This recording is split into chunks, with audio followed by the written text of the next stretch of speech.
Welcome back, ladies and gentlemen. Welcome back to the Corbett Report. I'm your host, James Corbett of CorbettReport.com, and you are tuned into Questions for Corbett.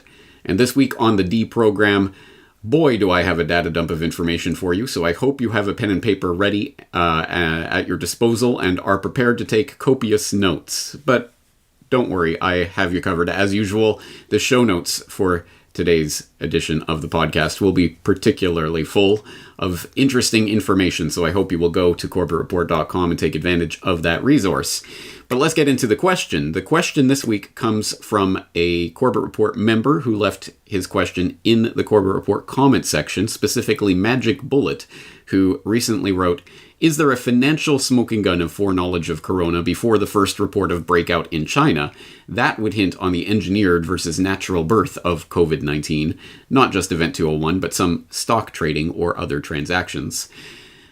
All right, thank you very much for the question, Magic Bullet, and we're going to expand that answer out. I know you're looking specifically for financial foreknowledge, and I think there are a couple of interesting tacks to pursue in that regard, but let's expand it out to the broader question of foreknowledge of the coronavirus pandemic, because I think that really does speak to the potential, as you say, to really sort out the question of engineered versus natural birth of COVID-19. So I would start by saying, although, again, you're focusing on financial matters, so you say not just Event 201, but I want to caution against dismissing Event 201 lightly, because it does seem to me, if there is a smoking gun to the coronavirus pandemic that we're experiencing right now, in a similar way that WTC7, for example, is a smoking gun on 9/11, I would say Event 201 is a smoking gun of what we're experiencing right now for a number of different respects and reasons. And I don't say this lightly because, as you will recall from my conversation with Chuck Ocelli that I had a month and a half ago at this point, or 18 lifetimes ago, it feels like. I did say at that time, I know there's been pandemic planning going on for decades, so it isn't necessarily a smoking gun that they were talking about a coronavirus pandemic in October of 2019, exactly as the global coronavirus pandemic was breaking out. But having stewed on it and examined Event 201 in greater depth, the more I look at it, the more it does seem like that smoking gun to me. Not just the participants that were there, for example, the Chinese CDC being involved in that exercise, despite the fact that the CAPS pandemic that they were simulating broke out in Central America or South America. It wasn't even about China, but for some reason the head of the Chinese CDC and other players who are absolutely crucial to what's going on right now were involved in that exercise, which, let's remember, was hosted by the Center for Health Security, Johns Hopkins Bloomberg School of Public Health, which, if you go to their website and note their previous exercises, they have held a total of 4 exercises, one of which was Event 201, another of which was Dark Winter. Yes, that Dark Winter that simulated a smallpox attack, a bioterror attack on the U.S., in June of 2001, just a few months before the anthrax attacks of 2001.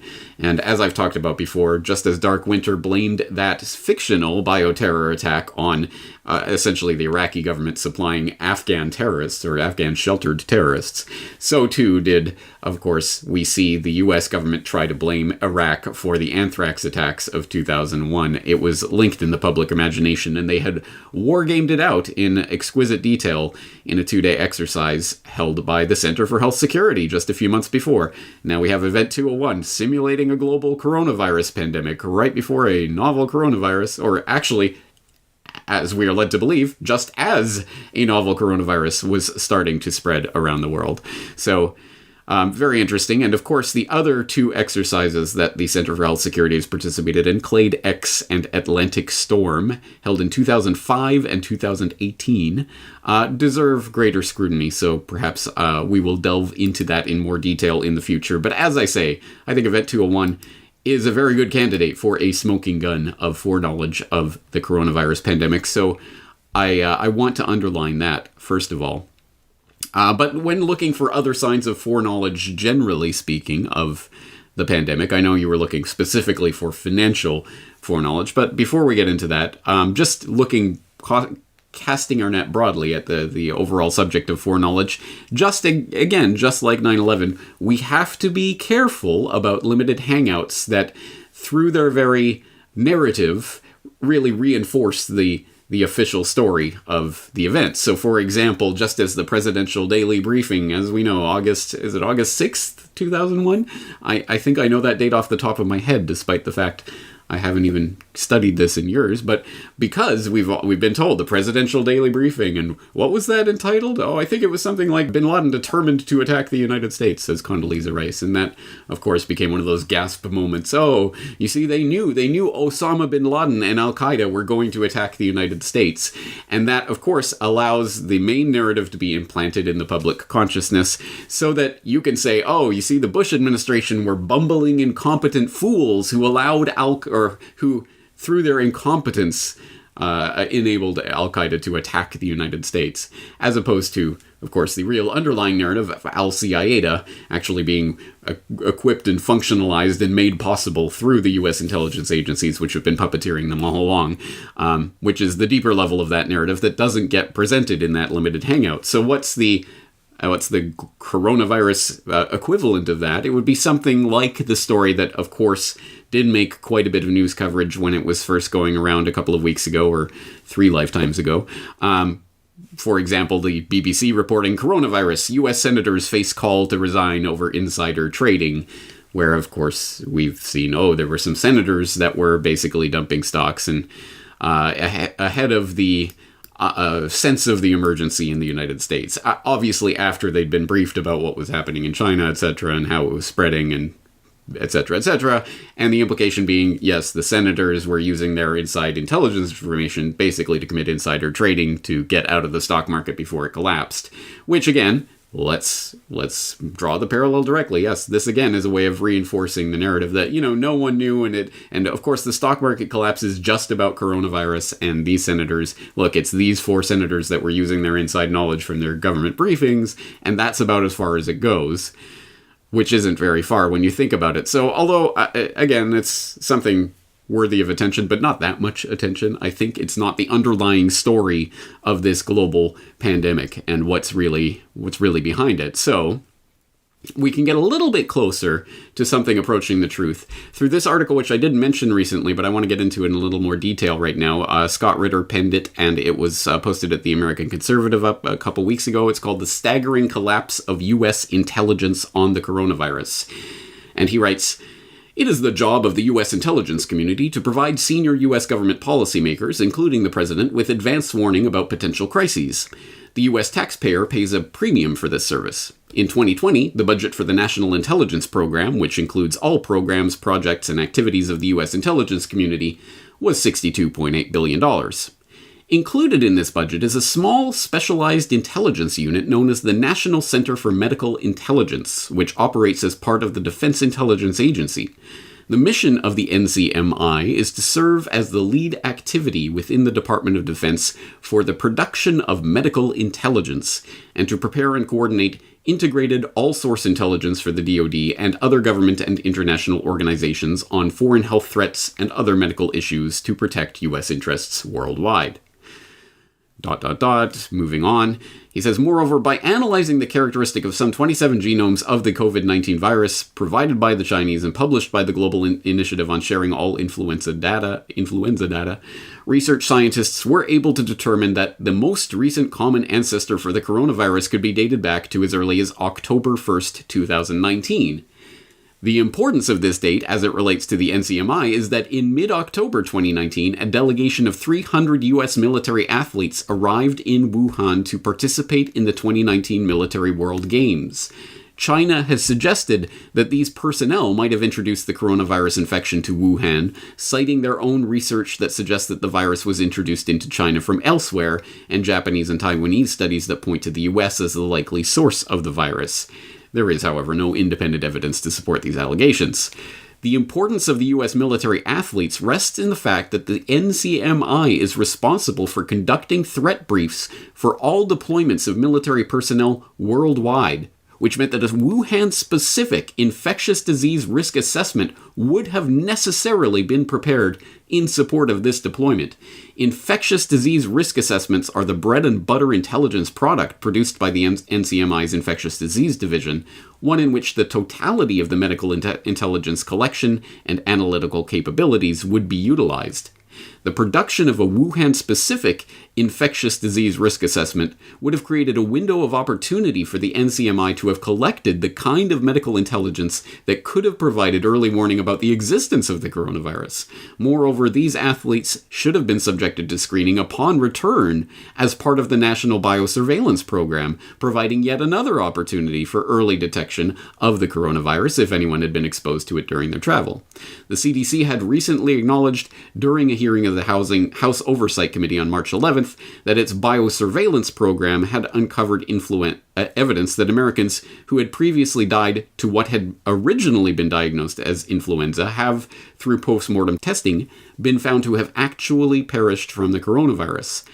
Normally, the details obtained from this kind of biosurveillance would be widely shared to better understand the scope and potential spread of the infection, as well as to better pin down the source and timing of the infections. So, in this Scott Ritter article, essentially what he's saying is there definitely were detailed reports that were produced just as part of the routine duties of this NCMI unit that would have included specific infectious disease risk assessment for Wuhan, would have included biosurveillance of returning athletes from the Wuhan Games, that would have picked up whatever kind of coronavirus may or may not have been circulating to the extent that it could have been picked up at that time. That would have been... There should, at any rate, there should be reports that are on record somewhere that will say something to that effect. Either they found something or they didn't or whatever, but that's data that so far, at least when Scott Ritter wrote this article, well, we haven't seen that. It hasn't been released. What's happening? Which, again, does include certain parts of the mainstream narrative embedded in it. The idea that this did originate in Wuhan in October 2019, like the mainstream story has it. But at any rate, it does involve specific documents that do exist and must exist out there somewhere that have something to do with this story and what was or was not known at what time, and also what may or may not have been covered up. And of course, the Wuhan military games, injecting another possible vector into this whole story if we're talking about potential bio attack of some sort. Again, as the Chinese government itself has even intimated. Things are getting serious when polite diplomatic speak is accusing other nuclear superpowers of bioterror. These things are getting pretty crazy. But now, notice that in that story, there's a couple of different things. There's the general, well, where was the NCMI in all of this? Or were they asleep at the switch kind of thing? And then there's the very specific information about, well, they should have had reports on Wuhan and biosurveillance of these military athletes, etc. But that kind of gets to the wayside. And instead, the sort of, what was the NCMI report? Where is it became the focus. And actually, ABC, of all places, picked up on this. Intelligence report warned of coronavirus crisis as early as November, sources. As far back as late November, U.S. intelligence officials were warning that a contagion was sweeping through China's Wuhan region, changing the patterns of life and business and posing a threat to the population, according to 4 sources briefed on the secret reporting. Concerns about what is now known to be the novel coronavirus pandemic were detailed in a November intelligence report by the military's NCMI, according to 2 officials familiar with the document's contents. The report was the result of analysis of wire and computer intercepts coupled with satellite images. It raised alarms because an out-of-control disease would pose a serious threat to U.S. forces in Asia, forces that depend on the NCMI's work. And it paints a picture of an American government that could have ramped up mitigation and containment efforts far earlier to prepare for a crisis poised to come home. Analysts concluded it could be a cataclysmic event, one of the sources said of the NCMI's report. It was then briefed multiple times to the Defense Intelligence Agency, the Pentagon's Joint Staff, and the White House. Wednesday night, the Pentagon issued a statement denying the product assessment existed. Etc., etc. So, again, let's put this in that sort of 9/11 framework. Again, this is like an intelligence failure, like the failure of the air defenses on 9/11, where we had the systematic stand down and misdirection and confusion of the air defenses that I've outlined in 9/11 War Games in great detail, which, everything just happened to fail on the morning of September 11th in a way that made this incredibly unlikely thing possible. Well, now we're getting the failure of intelligence sort of narrative being painted with this global pandemic. The NCMI woulda, shoulda, coulda picked it up. Oh, maybe they did pick it up, but it's being covered up by the Trump admin because they're a bunch of bumbling fools. Again, I think we know where that tends to go. But, I mean, is there something closer to a smoking gun that would show, no, this wasn't an intelligence failure, it was failed on purpose? Is there anything that would point to that? Well, actually, there is. Trump ended Plandemic early warning program 2 months before the globally spreading coronavirus pandemic began. 2 months before the novel coronavirus probably began spreading in Wuhan, China, the Trump administration ended a $200 million pandemic early warning program aimed at training scientists in China and other countries to detect and respond to such a threat. The project, launched by the U.S. Agency for International Development in 2009, identified 1,200 different viruses that had the potential to erupt into pandemics, including more than 160 novel coronaviruses. The initiative, called PREDICT, PREDICT, it's an acronym, also trained and supported staff in 60 foreign laboratories, including the Wuhan lab that identified 2019 nCoV, the new coronavirus that causes COVID-19. Fieldwork ceased when the funding ran out in September, and organizations that worked on the PREDICT program laid off dozens of scientists and analysts. Later on in the article, they say the PREDICT project, launched in response to the 2005 H5N1 bird flu scare, gathered specimens from more than 10,000 bats and 2,000 other mammals in search of dangerous viruses. They detected about 1,200 viruses that could spread from wild animals to humans, signaling pandemic potential. More than 160 of them were novel coronaviruses, much like 2019 nCoV, now known as SARS-CoV-2. They also took blood samples from people in rural China and learned that in living among wildlife, they had been exposed to coronaviruses, a clear sign that if those viruses spread easily among humans, they could take off. That raised the red flag, said Mazet.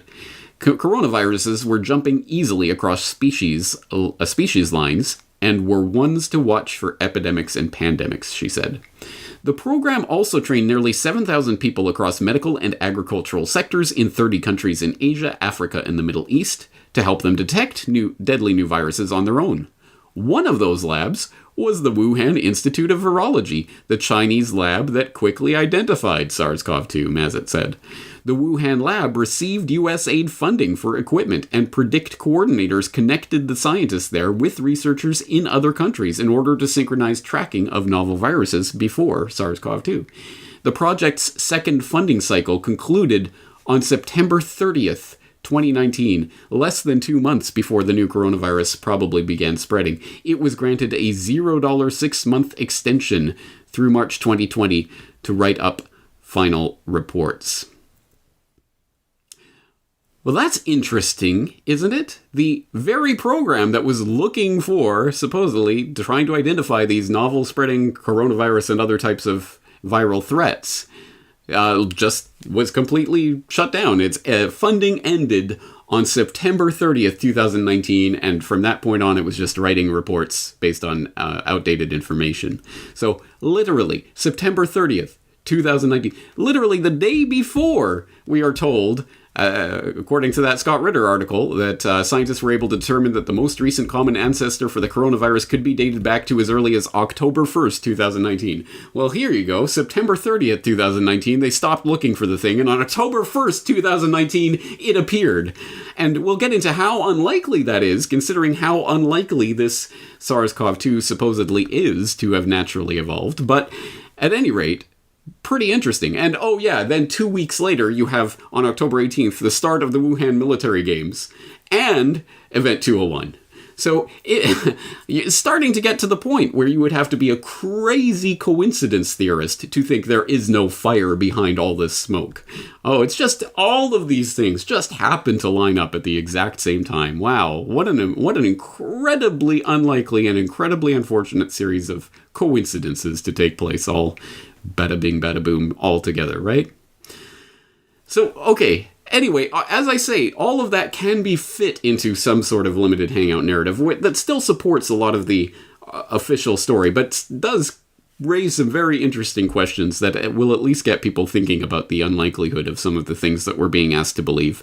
Let's turn back to Magic Bullet's question specifically on the financial foreknowledge, to which some of the Corbett Report commenters had something to say. For example, Animals Aren't Food wrote, "In my opinion, the CEOs that step down are a strong indicator of foreknowledge of a plandemic. Up to that point, absent psychic powers, there was no way any one of those CEOs could have predicted an upcoming catastrophe to such an extent that they'd be willing to step down." And Mick adds, "I think almost crash of repo market into September 2019 is smoking gun. Uncle Sam wouldn't be able to get money if Fed didn't intervene at the time. Uncle Sam unable to get money in nowadays system means sky is falling down." Okay, so a couple of good points here. Firstly, yes, indeed, as Animals Aren't Food points out, there was an unprecedented number of CEOs resigning, not just in 2020, but in 2019. You don't have to step far out on a conspiracy theorist branch for that one. You can even go to NBC, which was reporting in November of 2019. Why have more than 1,300 CEOs left their post in the past year, noting the absolutely unprecedented levels of CEOs' resignations that were taking place at that time throughout 2019. And that trend only accelerated from there. So by the time you get to February of 2020, you have CCN reporting CEOs quitting in record numbers could signal total stock market collapse. Well, here we are. Now, of course, part of that is past that window that we're talking about here, where clearly by January, February of 2020, it was quite obvious to people who were in positions to understand the global supply chain, etc., that a major economic disruption that could precipitate into complete stock market chaos and a global economic collapse, which is exactly what we're seeing, could play out. So you didn't exactly have to be psychic at that point, although obviously they were getting out when still there was relative calm. Oh, everything's okay, as we plunge into the Great Depression. But in 2019, certainly no one was expecting what is, well, I mean, people were expecting what is happening now. It's just not because of a globally spreading coronavirus pandemic, right? Right? Well, it's foreknowledge of some sort, I would say. The fact that an unprecedented number of CEOs were resigning last year, right before the Greatest Depression. But circumstantial at best, and again, case-by-case basis. Some of the resignations, I'm sure, were significant, some of which were probably not significant. I mean, a certain number of CEOs will resign in a given year, and you could nitpick at that, and blah, blah, blah. You're not going to change anyone's mind with that piece of information. More to the point, as MIK points out, the repo market, the repurchase agreement market, was going haywire in September of 2019, which hopefully you know something about. If not, you should go back to the article that I wrote about it for the newsletter back in October of last year, where I talked about QE4, which was beginning at that time, and I explained it at that time. But as recent Corbett Report guest John Titus points out in one of his most recent videos, that point in September 2019 was when the Fed began adding to its balance sheet again after trying to pare it down over the course of a year or two. Suddenly the balance sheet started rising again to the tune of billions, hundreds of billions of dollars, now well into the trillions of dollars.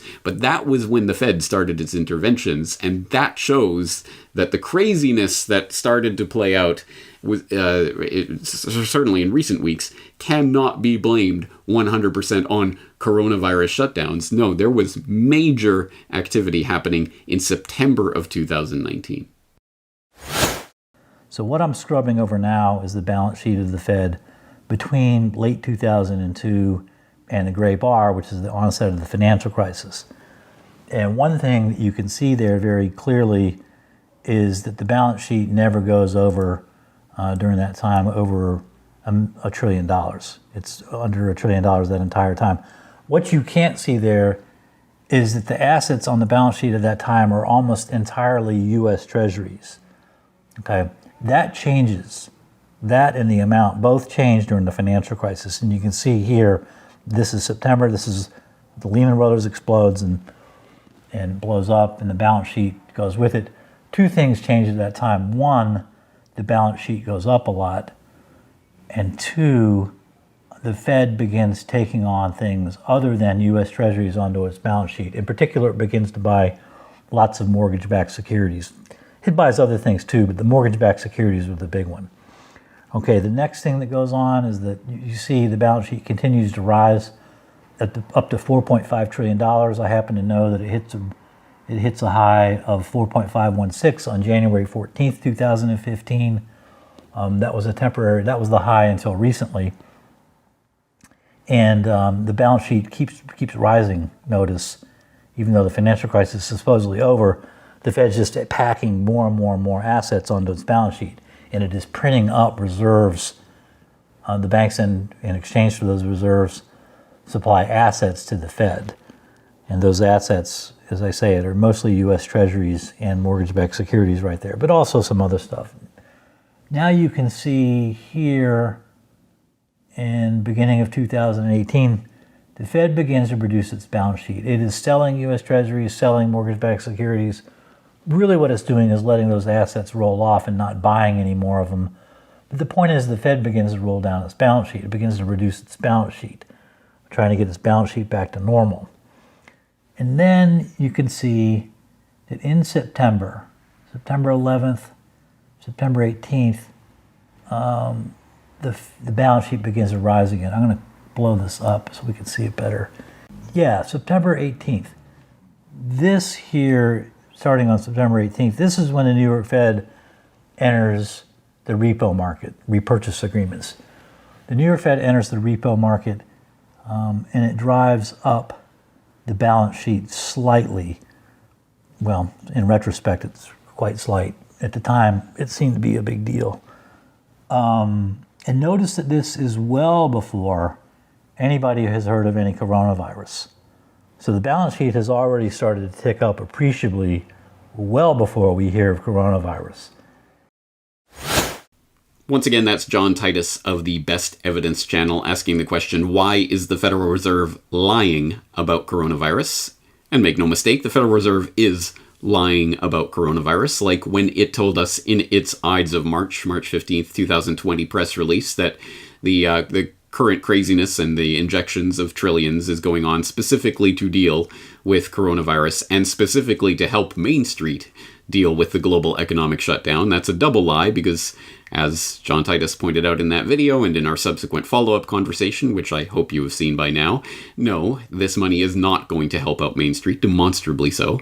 And secondarily, no, the trillions that they are now injecting didn't start in the wake of the coronavirus crisis. No, it started before this current pandemic freakout began, identifiably, demonstrably, documentably in September of 2019. Once again, I did write about this in the newsletter last year, in my editorial, Everything Gold is New Again, What QE4 Means for You. So I would suggest, if you haven't seen that yet, you go and read that or reread it to remind yourself of the fact that QE4 did again start in September of 2019. It was identified as such by many, many people, although the Fed insisted this isn't quantitative easing, guys. It's something totally different.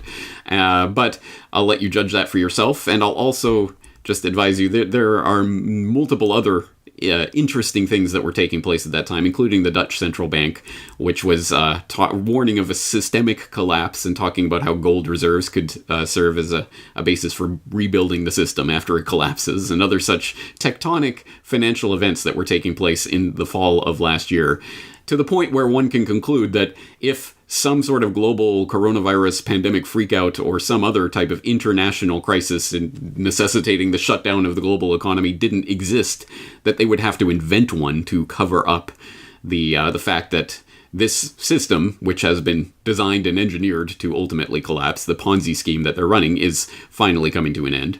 But it's because of some black swan that we could never have predicted, right, guys? So this isn't direct evidence of foreknowledge of a pandemic per se, but it certainly is. It does line up to that broader theme that we are examining today of various ways that either this was understood that some sort of international crisis was going to come, or using that international crisis as a cover for other agendas. Let's move on to another form of this foreknowledge question surrounding the Plandemic. And again, this steps out of the boundary of the strictly financial realm that Magic Bullet was asking about, but I think we should put all of these pieces on the table while we're examining foreknowledge and the question of foreknowledge. So, of course, one of the most important aspects of this question of foreknowledge, well, if there is this coronavirus pandemic that really is spreading around the world, well, did scientists know about it beforehand? Could they have predicted it beforehand? Well, they certainly did on numerous occasions. That's why, for example, Event 201 was ostensibly being held, is because scientists knew there was going to be the emergence of some new disease X, as they literally called it in a lot of their pandemic planning scenarios, disease X.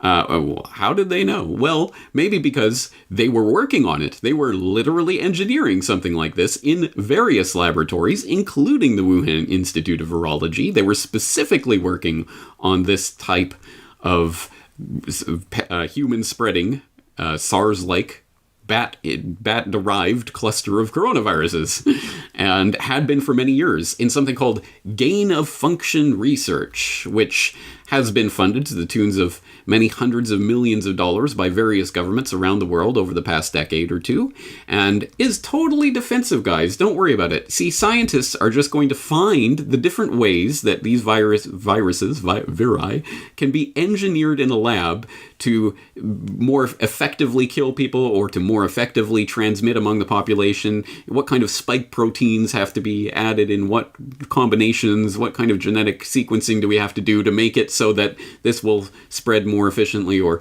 it will have a longer incubation period so people can spread it more before they even realize they have it. Just totally defensive, guys, just so that we know what this would look like, and maybe we can work on vaccines beforehand. Don't worry, nothing to worry about. And we get this, for example, from Nature Medicine, which had a November 2015 article, "A SARS-like cluster of circulating bat coronaviruses shows potential for human emergence," where they note about the research, the gain-of-function research that was going on amongst bat coronaviruses to look for, well, what would a SARS-like bat coronavirus that was spreading through the human population, how would that work? And what would be the most efficient way for this to happen? And all of these questions. A number of important things to note about this. For one, of course, one of the people working on this was Zhengli Shi, the key laboratory of special pathogens and biosafety at Wuhan Institute of Virology researcher for the Chinese Academy of Sciences. That's interesting. Another interesting person involved with this is Ralph S. Barrick, someone who deserves some looking into, and his connections to this type of gain-of-function research. But beyond the researchers themselves, and the fact that, yes, the Wuhan Institute of Virology was involved in deriving and sequencing and studying these bat coronaviruses, it also has some interesting revelations about the fact that in 2015, when they wrote this article, there were essentially two main paradigms of thought in the scientific community about how these bat coronaviruses could emerge into the human population. And it says in this article, which is highly technical, I understand it's not for laymen, but it does have this passage, which I think is important. It says, for both paradigms, i.e. both of the different theories that were circulating in the scientific community at that time about the ways that this bat coronavirus could emerge into the human population, spike adaptation in a secondary host is seen as a necessity, with most mutations expected to occur within the RBD, thereby facilitating improved infection. Both theories imply that pools of bat coronaviruses are limited, and that host-range mutations are both random and rare, reducing the likelihood of future emergence events in humans. I.e., well, it's not really that much of a looming threat that could strike at any time, because it's extremely rare. It's the kind of thing that would probably only ever emerge in a laboratory.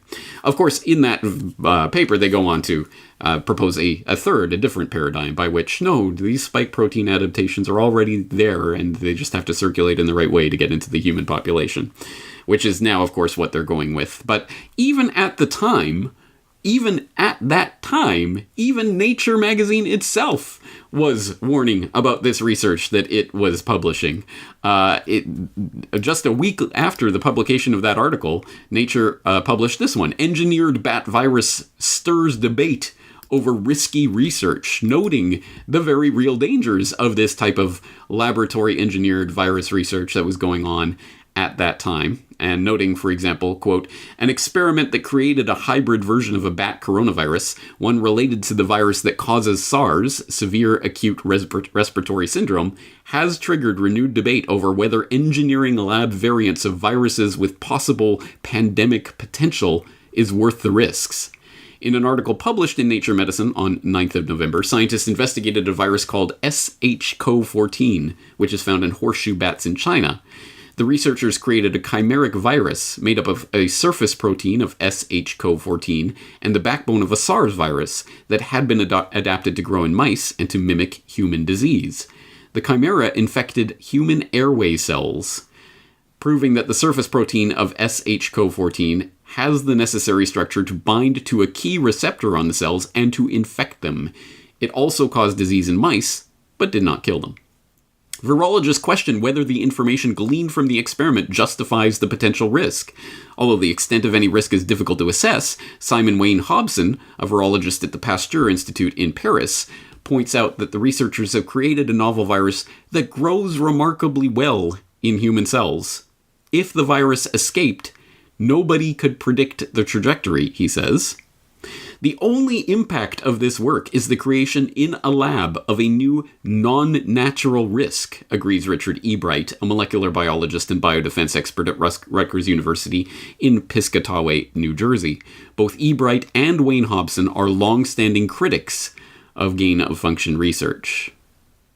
But don't worry, guys. You're just a crazy conspiracy theorist if you think there is anything worth looking into here, because Nature itself has once again come forward to assure us that this has nothing to do with SARS-CoV-2. Don't worry, guys, because they've added an editor's note to that very article that they published in November 2015, warning us about the dangers of this risky bat coronavirus research by saying, we are aware that this story is being used as the basis for unverified theories that the novel coronavirus causing COVID-19 was engineered.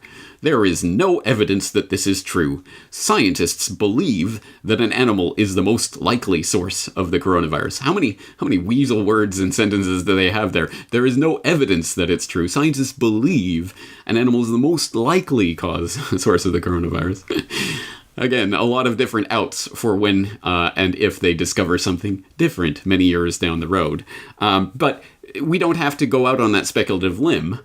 Because although there has been a not an explanation, but a sort of theory for the origins of SARS-CoV-2 published in, of course, once again, Nature Medicine in March of 2020, specifically the proximal origin of SARS-CoV-2, where they do try to make the argument that, this couldn't be lab engineered because of X, Y, and Z. Well, if you want a detailed and very persuasive breakdown of why X, Y, and Z is total cockamamie horsehooey, I would definitely suggest checking out a couple of very interesting articles from Harvard to the Big House, which are very detailed, very scientific, very learned, obviously written by people with scientific expertise, but also containing colorful expletives and metaphors and what have you. So it's an interesting read in a lot of different respects, but certainly for debunking this proximal origin of SARS-CoV-2, the articles are China Owns Nature Magazine's Ass, debunking the proximal origin of SARS-CoV-2, claiming COVID-19 definitely wasn't from a lab, and No Monkey Ever Reheated a Frozen Burrito, what the Expanse tells us about the COVID-19 pandemic and serial passage gain-of-function research. Which, despite the whimsical titles, I guarantee you are very detailed and very interesting articles with lots and lots of links and different sources that need to be investigated on this. But essentially, it does break down to the fact that the very scientists involved in this gain-of-function research, which other scientists have been ringing the alarm about, ringing the warning bell about, saying they're creating new non-natural threats in these laboratories, are now the very scientists that are coming out and saying, don't worry, this couldn't possibly have come from a laboratory. And there's a lot of very specific scientific reasons why what they're saying is not factually true. I will leave that to you to investigate further, and I'm sure we'll be circling around to this topic many times in the future. But this does certainly raise yet another question in the was there foreknowledge of the Plandemic question scenario. I mean, assuming there is a globally spreading novel coronavirus, the question of could scientists have possibly predicted it kind of gets superseded by the question of was it created in a laboratory? And there's certainly the reasons they say that couldn't possibly be true are debunked nonsense. The question of whether it is true, again, there needs to be a lot more research on that, but who are you going to turn to for the research? The people involved in the gain-of-function research, whose entire careers, everything they do and everything that they stand upon and their entire place in society rests on them not being the spreaders of some globally spreading supervirus, whatever you make of the novel coronavirus and the hype surrounding it at the moment. Anyway, it's an interesting question, but we should just add one other tiny piece to this puzzle. I'm sure it's not important, guys. Don't think too deeply about it, but we should note that original November 2015 study about the bat coronaviruses, SARS-like cluster of bat coronaviruses that kicked off all that controversy. We should note that Nature did have to append a little correction to that article after it was published. Namely, in the version of this article initially published online, the authors omitted to acknowledge a funding source. USAID EPT predict funding from EcoHealth Alliance to ZLS. The error has been corrected for the print, PDF, and HTML versions of this article, and ZLS, of course, is Zhengli Shi, that Wuhan Institute of Virology researcher, who, yes, to make that explicit, was directly receiving funding from USAID Predict, i.e. the Predict system, which was shut down in late September of 2019, right before the novel coronavirus emerged, the very thing it had been set up to be the early warning for, and this funding was just omitted from that virus research when it was first published for some reason. There are so many different angles to this that it becomes overwhelming, but I think it's pretty safe to say that if you find anything of interest in all of these myriad different connections, then you're a crazy conspiracy theorist and must be shunned from society for not trusting the scientists. Which scientists? Oh, the ones that we tell you to trust. The ones that are being funded by these various agencies. And again, the craziness upon craziness upon craziness just continues to pile up, and we've really only scratched the surface here, but I hope this goes some way towards at least providing a bit of research that you can follow up on if you are curious about this question. Was there foreknowledge of the Plandemic? I think it's certainly leaning that way, but I'll leave you to come to your own conclusions about that. Anyway, thank you for broaching the topic, Magic Bullet. I know specifically you were asking about financial foreknowledge, and I'm sure there are many other things to say on that we'll have to come back to in the future, but I did want to get this question of foreknowledge out on the table today. And as always, I do encourage the Corbett Report community to chip in with your own research, anything that adds to what has been put forward here today, or contradicts it, or anything else, please leave it in the comment section of this post on CorbettReport.com. It is through this open source investigation, piecing together information from a million different sources, that we can ever hope to get closer to approximating the truth on a vastly complicated subject like this one. That all being said, in this doozy of an episode, let me remind you, the show notes for this video will include all of the links to all of the things that I've just cited. So there's a lot of research there to be had. I hope you will take advantage of it. That's going to do it for today. I'm James Corbett of CorbettReport.com. Looking forward to talking to you again in the very near future. The Corbett Report is brought to you by you. Your support makes the Corbett Report possible. Sign up for the subscriber newsletter or purchase a DVD at corbettreport.com/support.